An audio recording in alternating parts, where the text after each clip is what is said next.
Some people walk out of hell with scars, others walk out with instructions. That's the difference people can't explain when they look at you. They're not just curious, they're unsettled. Because statistically, logically, and emotionally, you were not supposed to recover the way you did. Survival rates don't favor people who took repeated hits with no backup, no soft landing, and no pause button. Yet here you are, moving like nothing broke you, thinking clearly after chaos, rebuilding faster than the damage ever expected. That's not inspiration talk. That's an anomaly. Here's the uncomfortable fact most people won't say out loud. Trauma usually slows people down. Studies show prolonged stress rewires the brain toward caution, fatigue, and hesitation. Recovery is expected to be slow, uneven, and visibly messy. But you didn't follow the textbook. You recalibrated. While others needed time to find themselves, you redesigned yourself under pressure. That's not resilience, as people like to package it. That's adaptation at a speed that makes observers nervous. And that's why they keep watching you, like you skipped a chapter. Because you didn't just crawl out of the valley of death, you came back fluent in it. You move with a strange calm now, like someone who already knows the worst-case scenario and found out it wasn't the end. Even your laughter hits different. There's humor in you that comes from surviving things that should have humbled you permanently. The kind that says, "I've already seen the final boss. This level doesn't scare me." People want the dramatic breakdown story, the long recovery montage, the visible struggle they can understand. But what unsettles them is the efficiency. The way you recovered quietly, rebuilt quickly, and didn't make a ceremony out of surviving. It feels unhuman because it didn't look painful enough for their comfort, even though it cost you more than they'll ever know. This isn't about motivation. It's about explaining the mechanics of how someone walks through destruction, absorbs it, and comes out operational, not perfect, not untouched, just standing when the math said you shouldn't be. Number one, you didn't heal. You adapted faster than the damage could finish you. Healing is slow. It asks for time, safety, and space to breathe. You didn't have any of that. What you had was pressure, urgency, and consequences. So instead of waiting to feel whole again, you adjusted in real time. While the damage was still happening, you were already figuring out how to move around it. That's the part people miss. They think recovery always looks like rest and reflection, but yours looked like quick thinking, sharp decisions, and learning on the run. You didn't pause life to recover from it. You learned how to function inside the storm. Most people break because they wait for pain to stop before changing. You changed because the pain wasn't stopping. You learned what drained you and cut it off without ceremony. You learned what kept you standing and doubled down on it. Not because it felt good, but because it worked. That's adaptation. It's not pretty. It doesn't get applause. It just keeps you alive. You stopped asking for perfect conditions and started working with whatever was left, even when what was left wasn't much. You didn't become stronger overnight. You became faster mentally, faster at reading situations, faster at knowing when to speak and when to move, faster at letting go of things that would slow you down. The damage expected hesitation. It expected confusion. It expected you to sit in it long enough for it to finish the job. Instead, you kept adjusting your footing. Every hit taught you something. Every loss sharpened your awareness. You weren't healed, but you were learning quicker than the damage could keep up. That's why your recovery looks unnatural to people. They assume you skipped the pain. You didn't. You just didn't let it decide the pace. You moved before fear could settle in. You chose function over comfort. Over time, those small adjustments stacked up. What tried to break you ran out of leverage. You didn't wait to be okay. You became capable first. And capability, when repeated long enough, starts to look like strength.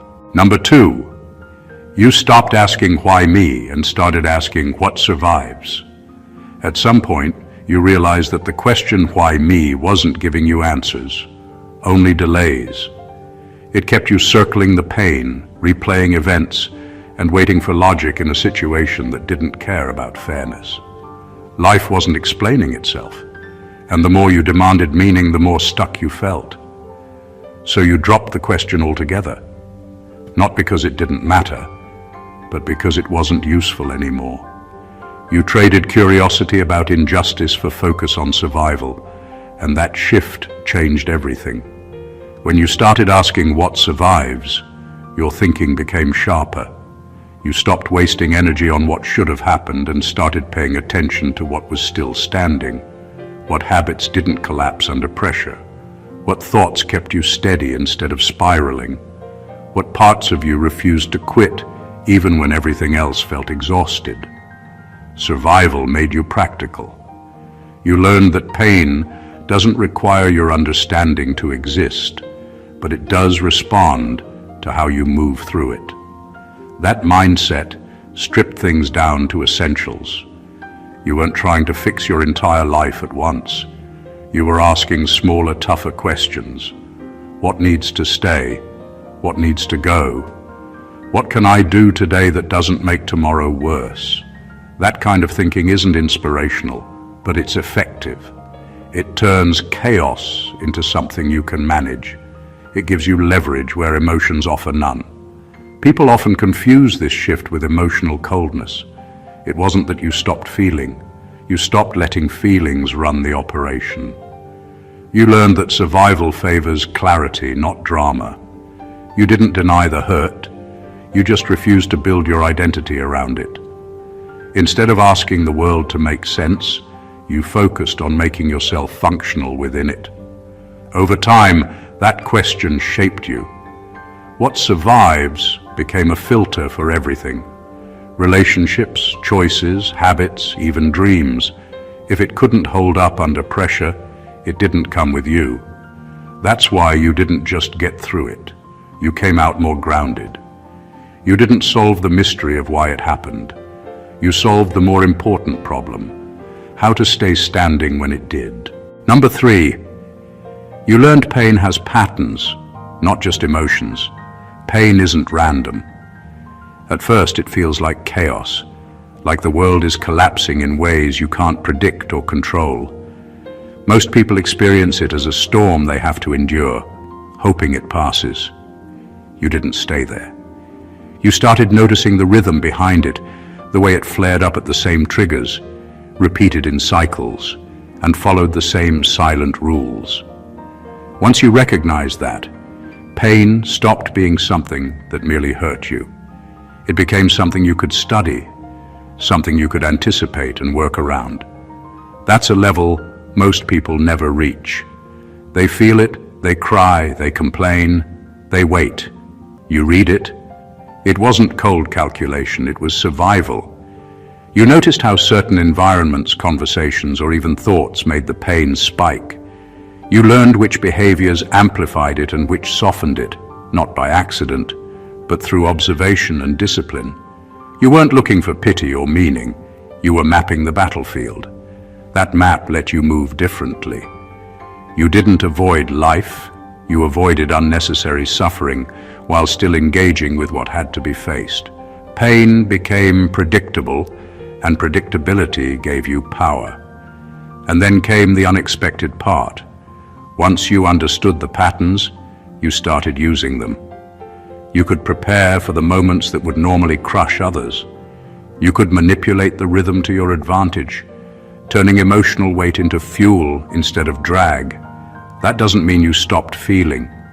You felt deeply, but you no longer surrendered to every surge. You responded strategically. By the time others noticed, it looked like you'd bypassed suffering. They thought you were untouchable. The truth was sharper. You were a student of your own hardship, and that education made you unrecognizable to the pain that once owned you. Pain didn't end. You just learned to walk through it with awareness, timing, and precision. That's why recovery didn't break you, because you weren't moving blindly. You were moving like someone who had already read the manual the world refused to hand out. Number 4, you accepted that nobody was coming to rescue you. The moment you realized that no one was coming wasn't heartbreaking, it was clarifying. Most people spend years waiting for someone to step in, to understand, to fix things for them. You didn't. You saw the truth, raw and unapologetic. Life doesn't owe you safety, comfort, or a second chance. That acceptance didn't make you bitter, it made you unstoppable. Once you stopped looking for external saviors, all your energy went into something far more effective, yourself. This isn't about ego or arrogance, it's about raw survival instinct. When you understand that the world isn't going to intervene, you start moving differently. You stop hesitating, stop explaining, stop hoping for validation. You make decisions quickly because the consequences won't wait. You plan for outcomes knowing you can only rely on your own capacity to execute them. Every choice becomes intentional, every step calculated, and every resource fully utilized. There's no pause for pity, no waiting for help that isn't coming. You become your own army, your own shield, your own strategist. It also changes how you see people around you. You stop expecting empathy from those who can't give it. You stop leaning on fragile support systems and start building internal resilience. That clarity cuts through a lot of wasted energy.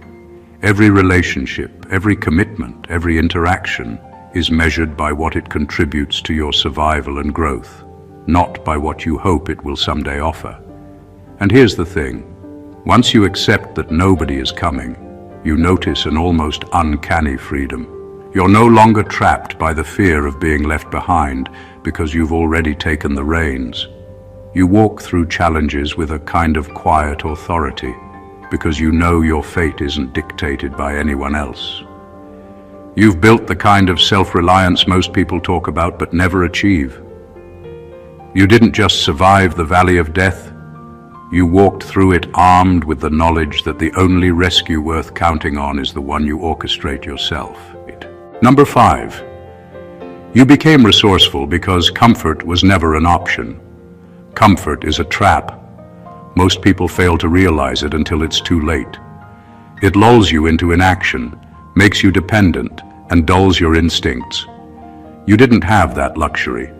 Your environment forced you to improvise, to think fast, and to do with less than what should have been enough. You became resourceful not because it was trendy or admirable, but because survival left no alternative. Every obstacle became a challenge to outsmart, every setback a test to find what worked, instead of waiting for someone to hand it to you. You learned to see opportunities in scarcity. Where others saw dead ends, you spotted loopholes, overlooked tools, and hidden advantages.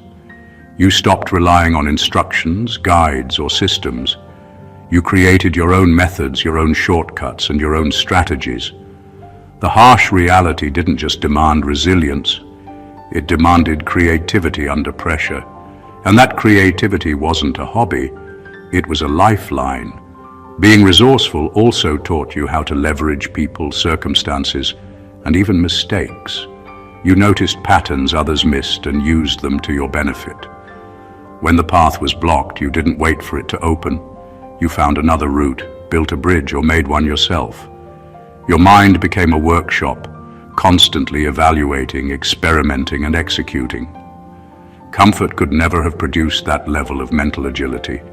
The irony is that what broke most people made you unstoppable. Every scarcity, every delay, every denial of ease sharpened you. Resourcefulness became second nature, embedded in how you see the world and how you move through it. You didn't just survive with what little you had, you thrived, because thriving under pressure required thinking, acting and adapting in ways most never attempt. In the end, being forced out of comfort didn't weaken you. It gave you tools others never develop. You became someone who doesn't just endure problems, You solve them before they become permanent. You became unpredictable, efficient, and almost unshakable. Because when life stripped everything away, you discovered you could always make something work. Number 6, you stopped romanticizing strength and embraced endurance. Strength is flashy. People celebrate it, take pictures of it, and talk about it like it's a destination. You learned early that strength alone doesn't win battles. Strength can burn out, falter, and collapse under constant pressure. What actually matters is endurance, the quiet, relentless ability to keep going when nobody notices, when nobody applauds, when everything inside screams to quit. That's what carried you through the valley of death, not a sudden surge of power or a heroic moment. Endurance doesn't look impressive. It's not the dramatic punch or the cinematic comeback. It's waking up every day, moving through pain, navigating chaos, and making small, steady progress while everything around you threatens to overwhelm. It's taking hit after hit and still finding a way to function, to keep building, to keep surviving. That's far harder than anyone realizes because it requires patience, self-discipline, and a tolerance for discomfort that most people never cultivate. Embracing endurance changed the way you approached life. You stopped seeking quick fixes or temporary victories. You learned to respect the slow grind, the invisible effort that compounds over time. You realized that the people who survive storms aren't always the ones who resist the hardest. They're the ones who last the longest. They absorb blows, adjust, and keep moving, while those chasing strength collapse under expectations or exhaustion. Endurance also taught you humility. It stripped away the need to prove yourself constantly. You didn't have to show the world you were strong, because you knew survival wasn't a show. It was a process, measured in persistence, not applause. And that quiet power made you almost untouchable. People might admire strength, but they fear endurance. They sense it in the way you move, the way you handle setbacks, the way you never truly break. In the end, you didn't just survive. You became a force defined by longevity, by the ability to outlast chaos, pain, and despair. That is the kind of strength that doesn't make headlines, but shapes lives, yours first, and everyone who crosses paths with you second. Endurance became your signature, and it will carry you far beyond anything ordinary strength could ever reach. Number 7, you made decisions while emotionally exhausted and lived with them. Most people wait for clarity, for calm, for some neat emotional reset before making big moves. You didn't have that luxury. You made choices when your mind was tired, your heart was heavy, and every part of you screamed for rest. And yet somehow, those decisions carried weight. They worked. That's not luck. That's learning to trust yourself when your instincts are raw, unpolished, and running on the edge of survival. Making decisions while drained isn't about recklessness. It's about proving to yourself that your capability isn't tied to comfort or perfect timing. When you act under exhaustion, every choice becomes sharper. You learn to strip away the noise, to cut the unnecessary, to see what actually matters. Emotional fatigue doesn't make you weak. It forces you to confront reality without the luxury of denial. You don't overthink. You don't linger on what-ifs. You move. And moving becomes the difference between stagnation and progress. Every decision you made under that pressure reinforced one brutal truth. Action outweighs hesitation, even when you feel empty. Living with those decisions wasn't easy. Some of them hurt, some of them backfired, and some of them tested you in ways no calm scenario could. But instead of blaming circumstance or waiting for someone to validate your choices, you owned them. You understood that responsibility, even in exhaustion, is a form of power. You survived because you didn't need perfect conditions. You needed resolve, and you had it. The consequence of this practice is subtle but profound. You became confident in your own judgment, unshaken by storms, because you knew you could act and recover, no matter how raw you felt. Emotional exhaustion became a teacher, not an enemy. And when people look at you, they notice it. The calm decisiveness, the silent authority, the way you navigate life without waiting for permission or perfect timing. You didn't just survive tired, you thrived through it. And that is something almost no one else can claim. Number 8, you let parts of yourself die so the rest could live. Survival isn't about holding on to everything you've ever been. It's about knowing what's worth keeping and what's dragging you under. You realize that some parts of yourself, old habits, worn-out beliefs, attachments to people or situations, were no longer serving you. They were heavy, toxic, and unnecessary. So you let them go. Not slowly, not ceremoniously, but decisively. You killed off pieces of yourself so the rest could breathe, adapt, and thrive. That's the kind of transformation most people fear, because it feels like loss. But you understood that letting parts die wasn't weakness. It was evolution. Every part you released created space. Space for clarity, space for strength, space for instincts you didn't even know were there. You didn't try to polish the parts you were leaving behind. You didn't apologize to them. You simply acknowledged that holding on to them would cost you more than letting them go. That kind of self-honesty is rare. Most people cling, hoping pain, failure, or fear will soften if they just hold on long enough. You didn't hope. You acted. This process also taught you precision. You learned to recognize what is truly essential, what is replaceable, and what is poison. Decisions became sharper because you had fewer internal battles. You weren't weighed down by old grudges, unnecessary expectations, or self-sabotaging habits. The parts that survived weren't just alive, they were optimized. They could think faster, act faster, and endure longer. You became a leaner, more formidable version of yourself. People notice it.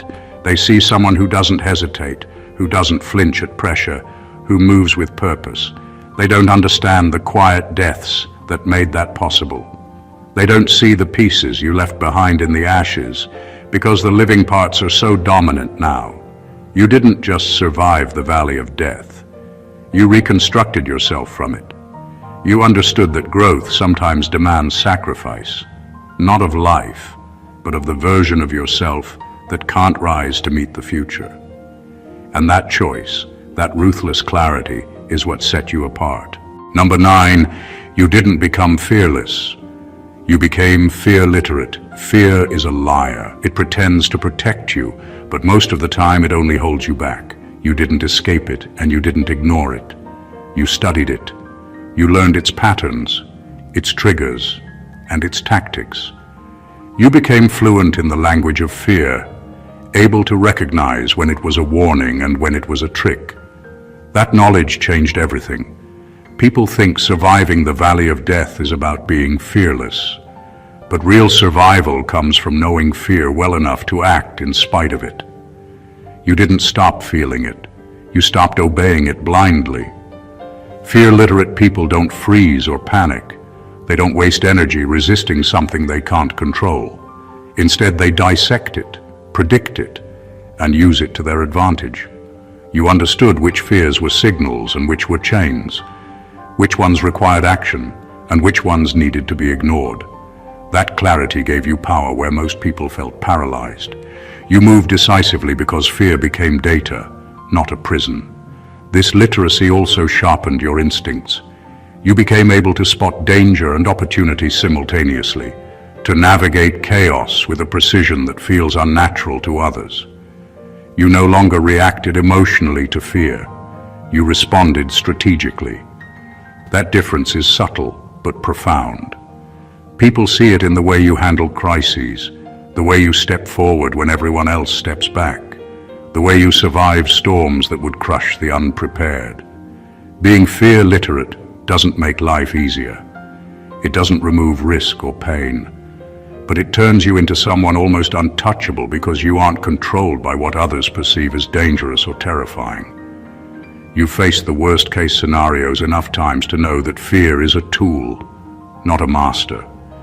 And when people watch you operate, they feel it, the calm precision, the quiet confidence, the almost unshakable energy of someone who has met fear, studied it, and decided it wouldn't run their life. That's not bravery, it's mastery. And mastery is far more compelling than simple courage. Number 10. You survived by lowering expectations, not standards. Most people confuse expectations with standards, but they are worlds apart. Expectations are fragile, emotional, and often set by circumstance or the opinions of others. Standards are internal, grounded, and unshakable. You learned to survive not by hoping life would treat you kindly, but by lowering what you demanded from the world while keeping what you demanded from yourself high. You didn't wait for perfect conditions, understanding people, or favorable timing. You acted within reality, not fantasy, and that shift saved you repeatedly. Lowering expectations meant you stopped hoping life would make sense or provide comfort. You stopped waiting for others to step up, for doors to open automatically, or for validation to arrive. You let go of the idea that the world should accommodate your pain, your ambitions, or your timing. That was liberating. Every ounce of energy you spent hoping for things to be easier was redirected toward solving the problem right in front of you. You survived because you didn't demand miracles. You demanded execution. At the same time, you didn't lower your standards. You refused to compromise on what mattered to your growth, integrity, and survival. Every action, every decision, every move had a baseline of excellence that you wouldn't allow to falter. That combination, flexible expectations and rigid standards, made you untouchable. You could navigate chaos without falling apart because you weren't bound by disappointment, but you were still bound to your own code. This approach reshaped your perspective. You started seeing obstacles not as failures, but as conditions to operate within. You became comfortable with discomfort, finding solutions where others saw only problems. People might assume survival is about enduring or resisting, but you understood that it's about playing the game on the terms life actually gives you, while holding yourself to a standard no one can take away. That's how you didn't just survive, you thrived. That distinction, quiet but profound, is what separates those who merely live from those who rise beyond their circumstances. Number 11, you used repetition when motivation was gone. Motivation is a fleeting thing. It shows up, it inspires, and then it disappears, leaving most people stranded in half-started plans and unfinished dreams. You discovered early that waiting for motivation was a trap. If survival depended on feeling inspired, you would have failed. Instead, you relied on repetition. You created habits, systems, and routines that didn't require emotional fuel. You moved, even when your energy was gone, even when your mind screamed to quit. That's where real transformation begins, when action continues without applause, without excitement, without a spark. Repetition is simple in theory, but brutal in practice. It's mundane, exhausting, and unglamorous, but it beats waiting for lightning to strike. You did the work over and over, not because it felt good, but because it worked. Every repeated effort, every small, seemingly insignificant action compounded. It built a momentum invisible to the casual observer. You weren't chasing big victories. You were stacking small, unstoppable ones. That's why when people look at your recovery, it feels unexplainable. They don't see the countless invisible repetitions that carried you through the valley of death. Using repetition when motivation is gone also trained your discipline. You became someone who doesn't rely on feelings to function. You became predictable in your consistency, unshakable in your progress, and patient with the grind. Motivation might ignite action, but repetition sustains it. It's the quiet force that turns survival into mastery, struggle into skill, and chaos into control. This approach reshaped your relationship with yourself. You learned that waiting for inspiration is optional. What matters is what you do consistently, especially when doing it feels impossible. You weren't superhuman. You were methodical. You didn't wait to feel ready. You prepared yourself through action, one repetition at a time. And over time, those repeated steps added up to results that looked miraculous to everyone else. But to you, they were simply the product of relentless, disciplined movement when others would have stopped. That's why repetition became your secret weapon, and why it transformed exhaustion into unstoppable progress. Number 12, you learned that recovery isn't linear, it's layered. Most people imagine recovery as a straight path, a steady climb from darkness to light. That's not how it works, and you learned that the hard way. Recovery is messy. It comes in layers, overlapping, twisting, and sometimes retreating before moving forward again. Every time you thought you had escaped one part of the pain, another layer revealed itself, often more stubborn, sharper, and more complex than the first. Instead of getting frustrated, you learned to navigate it. You realized that healing doesn't demand perfection. It demands patience, awareness, and the willingness to keep rebuilding, even when progress feels invisible. Each layer you faced required a different skill, a different kind of resilience. Emotional wounds had to be tolerated while physical, financial, or relational pressures demanded action. You couldn't treat everything at once. You prioritized, adapted, and returned to challenges in cycles, peeling one layer at a time. That's why your recovery looks effortless to others. It wasn't, it was strategic. You learned to handle complexity without panic, to endure contradictions, and to embrace the reality that one setback didn't erase the progress you had already made.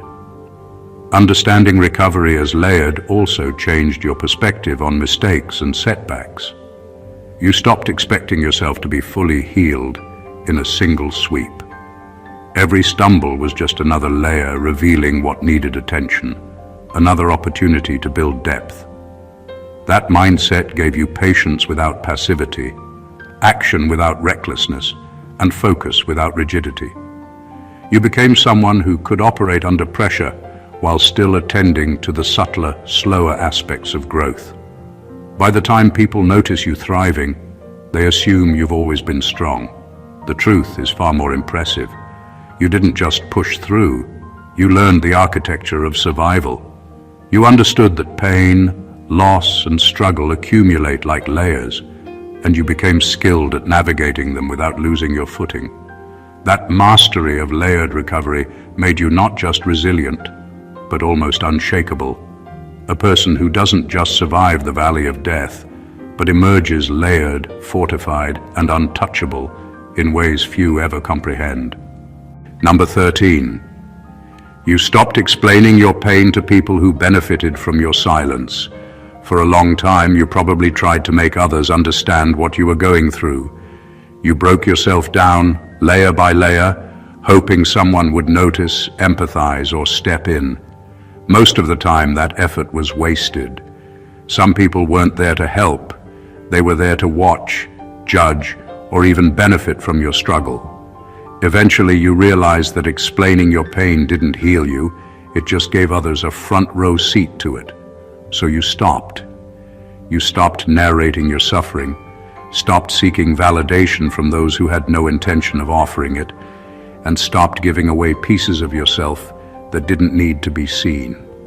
That choice wasn't cruelty, it was survival. Silence became your shield. You learned that there's a power in holding your story close, in letting your actions, not explanations, communicate what you've endured.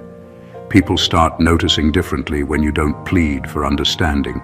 Your presence, your calm, your progress, all of it speaks louder than any words could. And those who truly matter will feel it without a play-by-play. Those who don't, they weren't worth your energy anyway. With this shift, you gained focus. You could put energy into building yourself rather than justifying yourself. You didn't waste time convincing bystanders or wrestling with judgment. Instead, you channeled your pain into strategy, endurance, and adaptation. You became a person whose results carried the weight of their struggles without having to spell it out for anyone. This discipline also changed the way you interacted with the world. You learned to recognize who deserved your trust and who didn't.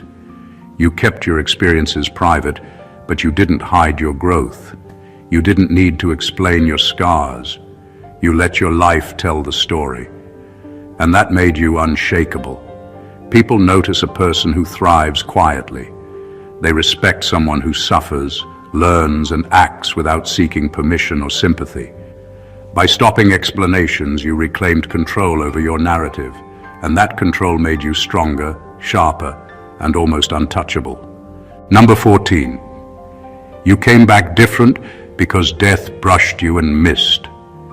When most people face life-threatening moments, they emerge shaken, fragile, and cautious. You came back changed in a way that isn't soft, isn't tentative, and isn't easily understood. Death brushed against you, close enough to leave marks, close enough to teach lessons that nobody else could comprehend, and yet it didn't take you. That near brush transformed you from someone who simply survived into someone who moves through the world with a quiet, almost unspoken authority. People can feel it before they understand it. They notice the intensity in your calm, the precision in your decisions, the weight behind your presence. The difference isn't physical, it's almost impossible to describe. You carry a deep-rooted understanding that life is finite, fragile, and unpredictable, that awareness sharpens instincts, amplifies intuition, and rewires priorities. Trivial fears and distractions lose their grip. You no longer waste energy on what doesn't matter. You respond faster, act smarter, and endure longer because you've already stared at the edge and realized you weren't done yet. Every choice, every action, every interaction now carries the echo of that brush with the impossible. Coming back different also means you are no longer tethered to old versions of yourself. The version that hesitated, doubted, or waited for permission has been replaced. You rebuilt from the ashes with clarity, strategy, and a fierce understanding of your own limits and your own power. People can't replicate this transformation because it isn't just experience. It's an intimacy with life and death that changes the core of who you are. That brush with death gave you more than survival. It gave you presence, authority, and a perspective that most will never attain. You didn't just continue, you leveled up, and the result is striking. You're someone who walks through challenges with the confidence of someone who has already crossed the line others fear to approach. That's why people stare, why they ask how you did it, why your recovery feels almost unhuman. You came back different because you faced the impossible, and it failed to claim you. You carry that victory quietly, powerfully, and unmistakably in every move you make. You didn't just survive the valley of death, you transformed it into a proving ground. Every hit, every loss, every sleepless night became a lesson, a tool, a stepping stone. You adapted faster than the damage could finish you, studied pain until it lost its power, and acted decisively when others would have frozen. You let go of what no longer served you, mastered fear, and turned repetition, endurance, and discipline into invisible weapons. You lowered expectations without lowering standards, held your silence as armor, and emerged from every trial with a clarity and strength that defies ordinary understanding. You became someone who doesn't just face challenges, you walks through them with authority, precision, and an unshakable presence. People notice it, they feel it, and the truth is, what you've built is rare, almost unexplainable, and undeniably powerful. Your journey isn't a story of luck or timing. It's the outcome of relentless, often unseen effort. It's the evidence of someone who refused to surrender, who learned from every layer of struggle, who became fear-literate, self-reliant, and strategically unbreakable. This is why your recovery looks unhuman to others. It isn't just survival, it's mastery of yourself and your circumstances, a quiet power forged in moments most people would crumble under. If this resonated with you and you want to uncover more truths like these, make sure to subscribe to the channel. Hit that like button if it moved you, comment your thoughts below so we can connect, and share it with someone who needs to hear it. Every story of strength deserves to be seen, and your journey is no exception. Stay blessed always.